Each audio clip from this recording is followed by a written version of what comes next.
I'm Darren Myers, and today I'm going to be doing a speech on the importance of voting. Voting is important because it's the way you get your opinion heard. We live in a democracy. We live in a country with freedom of speech, freedom of thought.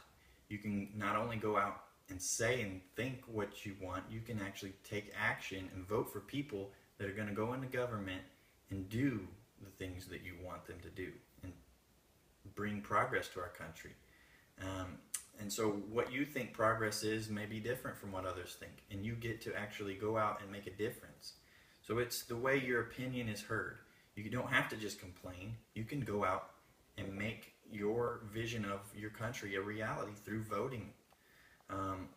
So voting is actually a responsibility. Each citizen has one vote, and you get to go out and study as much as you want and vote for who you want. So that's an important decision. It's important that you're informed, you've done the research, you vote wisely, because our country depends on ordinary citizens making informed decisions. And the future of our country, the direction we're going to go, it's varied, it's wide. We can take any course we want because it's up to us. So it's a privilege, it's not a right, it's not guaranteed. There's been centuries and centuries before America and before countries like us where voting was unheard of, So we need to protect our freedom, protect that right to vote, use the right to vote to protect it in the future for our children. Freedom's not guaranteed. Our children need us to choose good leaders that are going to provide a good future for them. The forefathers realized how important freedom was. They forsook their livelihoods, their families, their homeland, just for religious freedom, speech, freedom of speech. And that was a big enough deal to them to come over here. And then as far back as, the 1940s, our grandparents and great-grandparents fought and died, hundreds of thousands, fighting the Nazis, fighting other countries that had dictatorships, wanted to take America's freedom away. They decided it's worth going to war for these freedoms that we share. So I hope that we understand how important that is. And we need to get out and make this vision of our country a reality. What's your vision? Whether good or bad, our democracy allows us to go out and enact that decision.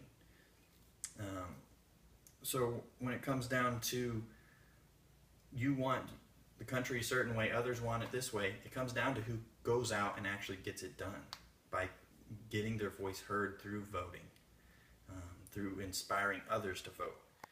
So if you're not willing to take action and others are, then they're the ones, they're gonna see their vision of our country come to pass down the road. So it's very important we get out.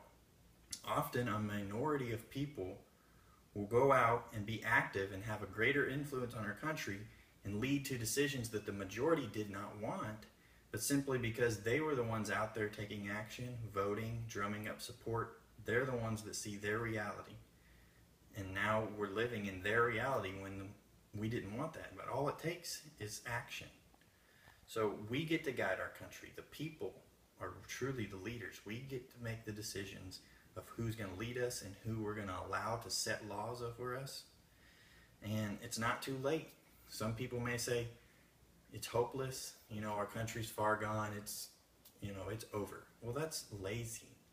It's a lazy thing to say that I'm not going to try because I think it's hopeless.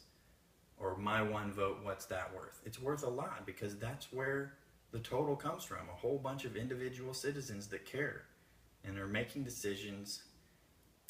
If you don't fight for your country, no one else will. And the other people they care more than you, but they're going for a different vision. So, if you care about your country and you care enough to complain, you need to care enough to vote. I'm going to close with a quote from Edmund Burke. I think it sums it up pretty well. The only thing necessary for the triumph of evil is that good men should do nothing.